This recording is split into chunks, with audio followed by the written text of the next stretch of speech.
Hey everybody, and welcome to the start of a new series that I'm going to be doing. And it's basically going to be the PVMer's journey. This whole series is going to be about from never PVMing to kind of getting comfortable and being able to actually start breaking out into PVM and fighting things and kind of getting your feet wet, so that way you can feel more comfortable to start taking on bosses that maybe you never thought you could or would or can. So for today's episode is going to be lesson 1, which is just getting started. For this whole series, to set a kind of precedence, I will not be using Necro. I'm just going to be using the 3 original styles, melee, ranged, and magic. And that is just because pretty much anything you can do with these 3 styles, you can do with Necro. Necro inherently has a lot more sustain. It's a lot cheaper. So if any of these work for you, then you can obviously, use Necro as well. Plus there is a whole bunch of guides out there for a multitude of kind of levels with necromancy, but there's not quite as many for the learning point of the other 3, and that's sort of where I would like to step in and hopefully give some help. So for this episode, for this video, with the getting started, everything's going to be fully revolution. The only inputs we're going to be doing is clicking to move and clicking on the food in our inventory to eat if we need it. I will be using no prayers whatsoever, no overheads. So if you have overheads, either normal prayers or curses, feel free to use them, but I will not be using any of those. And I'm going to try to keep the gear for all 3 styles as close to the 100 mil mark or under. I feel like that's a pretty attainable amount of GP, even through skilling.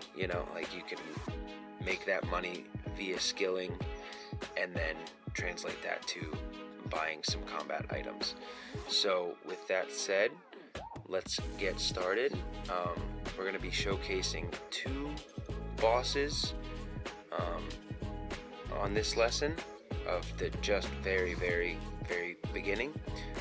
The first one is Ivar, and the second one is the Flesh Hatcher. That's because Ivar is a very intro boss, similar to things like Mole and KBD, probably even more so. And if you're learning, it's great. He drops some bones for early prayer experience, and it's just, a good place to start for you to kind of figure out how your action bars are set up and what you're doing and all that. So we're going to start with him, and then we'll move to Flesh Hatcher, which is just a little bit of a step up from there. So hopefully this helps, and let's get into it. Alright, so we are at Ivar. He's in Haven Height, the newest area as of the release of this video. And as you can see, my inventory,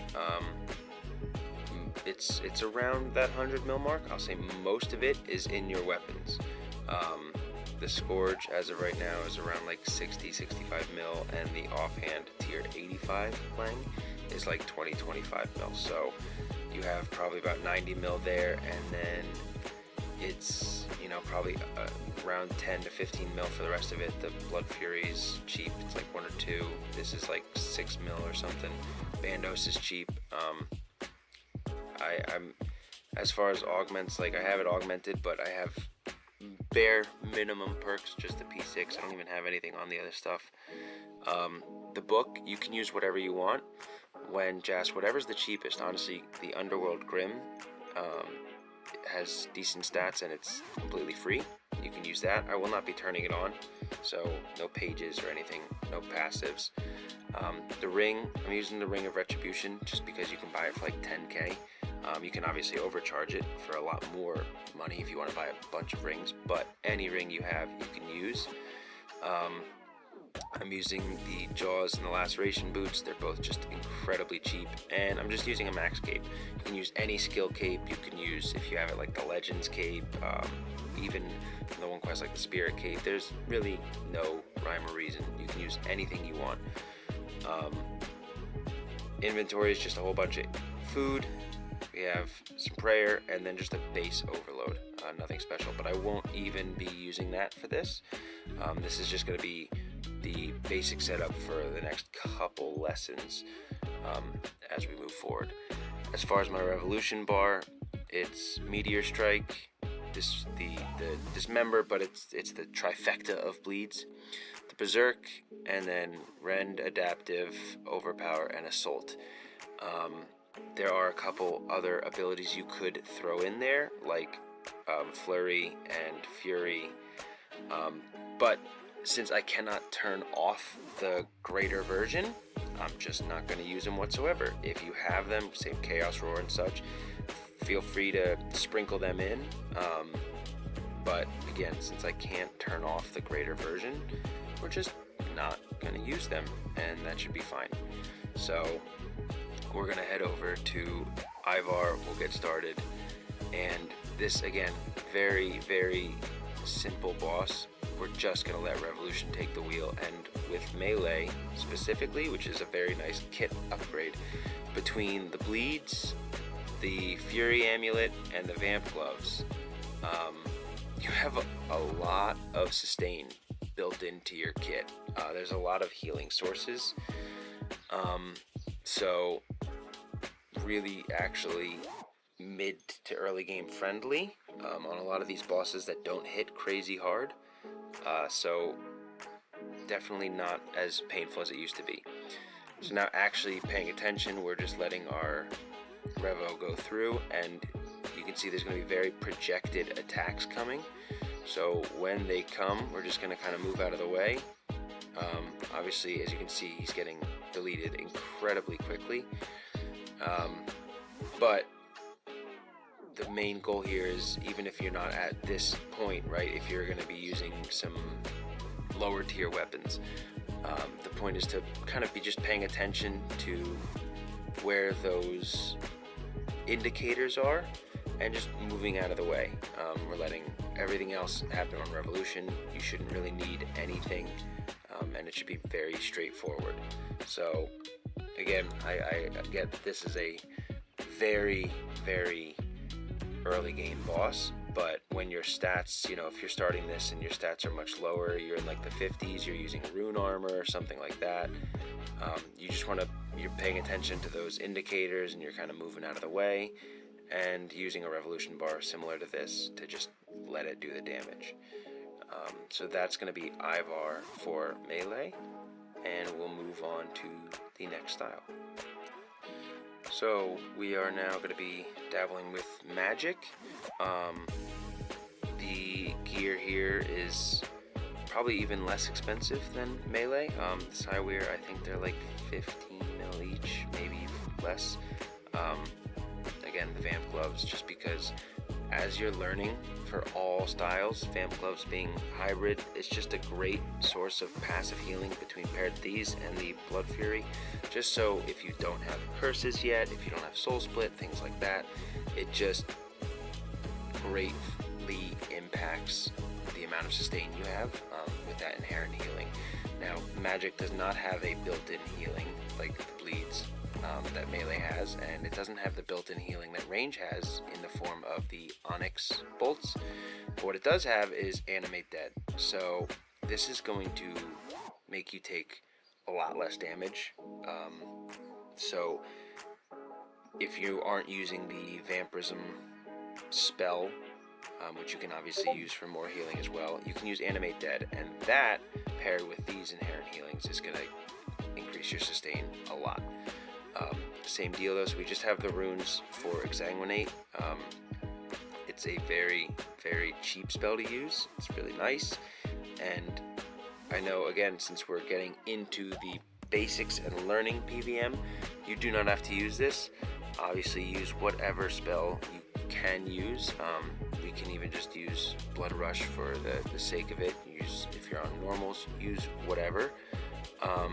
But the Revo bar that I have, again, there are some upgraded abilities in the form of Sonic Wave and Concentrated Blast.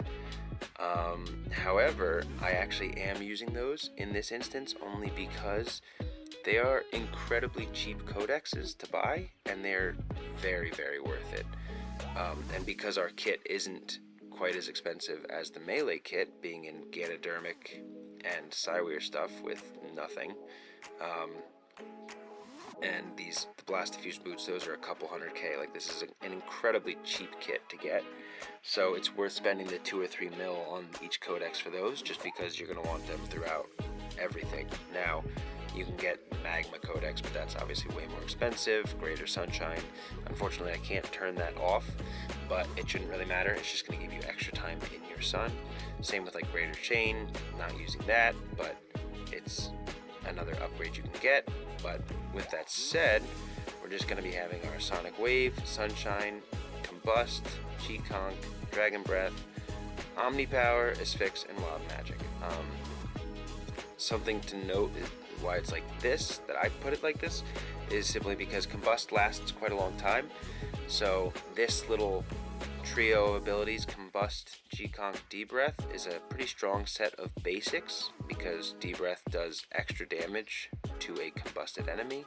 So it's just a little bonus damage on something that's basics and actually building adrenaline. So we have our Sunshine, Combust, we're doing the whole thing, we're rolling through. I don't even have Animate Dead on right now, so we're just kind of moving out of the way and going back to attacking. And again, we're just, for this start of it, we're just focusing on, you know, getting used to moving and clicking on the enemy and clicking around, and just kind of navigating our PVM screen.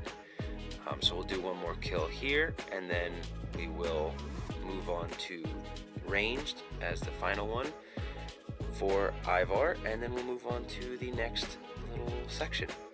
But again, so we're just rolling, we see the indicator, we're moving out of the way, and just letting Revolution kind of completely take hold.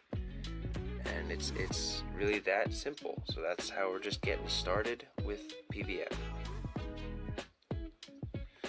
And we are now here for our final showcasing. We're doing ranged. As you can see, this is my ranged bar.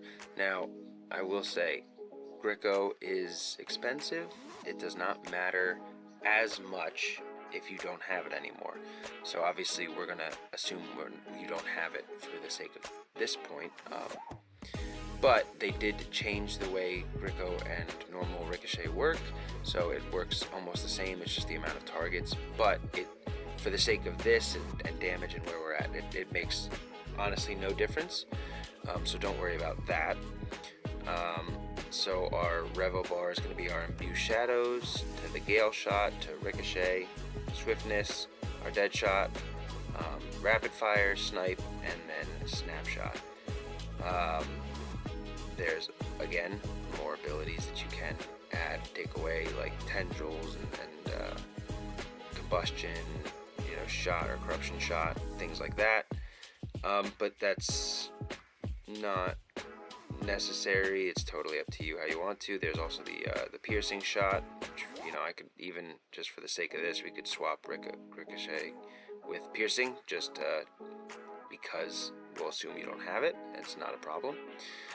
And as for the setup, so I have normal Sirenic, which is incredibly cheap, and it's tier 90, so you can obviously, like the other styles had not tier 90, but with how Sirenic is right now, it's insanely cheap to use. Vamp gloves, same as always. The fleeting boots, again, very cheap. The Pernix Quiver. Now, you do not actually need to have the Pernix Quiver.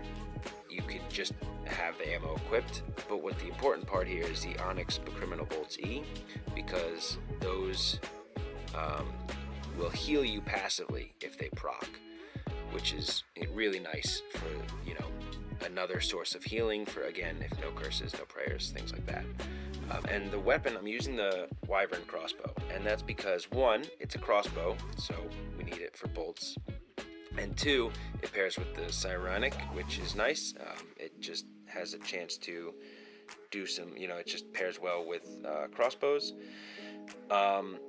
And I guess actually 3 reasons. The third is, should you find yourself fighting an enemy that can be poisoned, it also does incredibly good poison damage, which is why in this inventory we have a weapon poison. So if you find something that can be poisoned, using this, it's just really, really nice. So won't ramble on too much more. We'll get right back into it. And again, we're just clicking on our opponent, and we're just kind of letting everything roll through. And it's very, again, we're moving. Now, they also changed Death Swiftness, which is really nice. It moves with your character. And they changed Rapid Fire, so you can run around while you're casting it. Again, really nice, like, quality of life for range. So if you want, you could add a normal ricochet in between that Death Swiftness and piercing shot, so that way you get your Death Swiftness before you get to dead shot, just to make your dead shot do more damage. Not necessary. You can swap them, you can change it however you want, but it's just something to keep in mind. And yeah, that's it. That's all there is to it. So once you've kind of killed him a few times, you've gotten your bones, you've gotten some prayer levels, you're good to go, then we will be ready to move on to our next boss. Alright guys, we are now at Flesh Hatcher. Same setup, so I won't blab about that, but this boss has much more health than Ivar. Has a lot more like kind of moving parts and mechanics, so you get to more experience a full fight with this boss. So again, nothing's changed as far as inventory, gear, action bar and stuff, so we're just going to get right into it. So we're paying attention. Now, again, if you have prayers, curses, we can see he's hitting us with magic damage. You can pray magic, but we're looking for these indicators. We're moving out of the way. We're going to continue fighting, and we're just letting Revo go. Again, if you want to overload, it would make the fight faster, eat your sharks and such, if you're getting low and nervous. And this boss, again, a whole bunch of indicators, and there's a bunch of floor things going on. So just as you let Revo go, you're just going to kind of keep your eye out for all of that. And we're going to get right back into another one, because our cooldowns are off, so this should actually be a little bit longer of a fight, because we will not have our Berserk for this one. So we're just paying attention. There's the indicator. We're moving out of the way, and we're going right back on. So it's nothing too crazy at this level. Again, it's just the getting your feet wet, just kind of getting used to, see, there's another indicator, let's get out of the way, and then we can get back on. And just kind of movement and clicking with your mouse placement, things like that, just getting the feel of like how global cooldowns work and the rhythm of PVM, right? So it's nothing difficult. It's just, we're just kind of practicing. So let's move on to the next tile. So we are now here, and we're going to be dabbling with magic this time. So we're going to get in our position.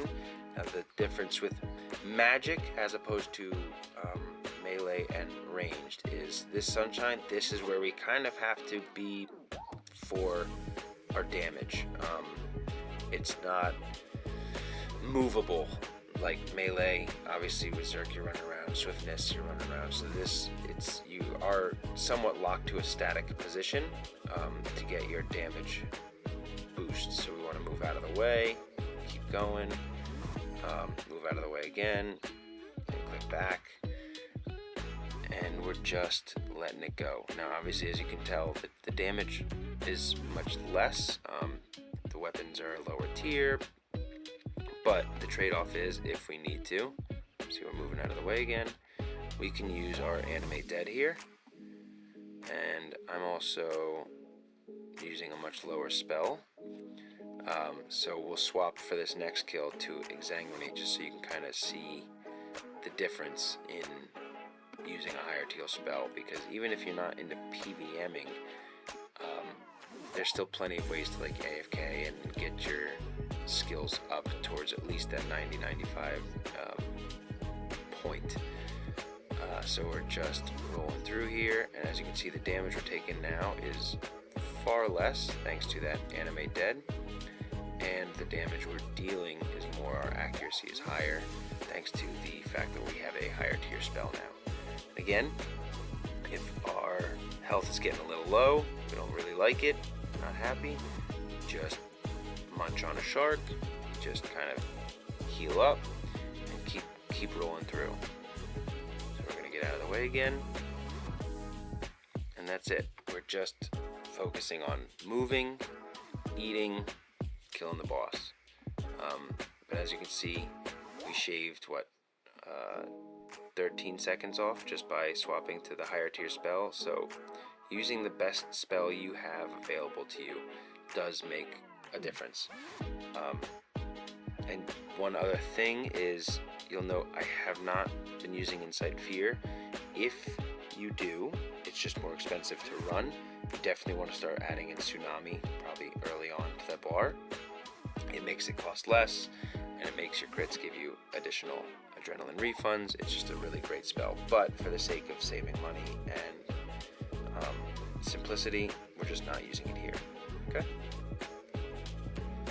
And we are now on our final style being ranged, and we are diving right in. You can see the only change I made is I did add Ricochet right there, just so it doesn't matter if you have the greater version or not, it will make it so that when you use your Death Swiftness, you'll be able to then use Deadshot inside Death Swiftness, just to save you a little bit of damage and not wasting it outside instead.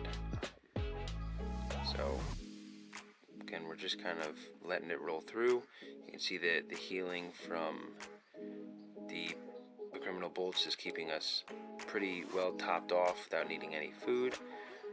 The damage is pretty nice, and again, just let it roll through. You have plenty of upgrades at your disposal if you want to have a book turned on, if you want to use an overload, if you want to use prayers, anything like that. So it is very straightforward. We're just paying attention to our health and our movement.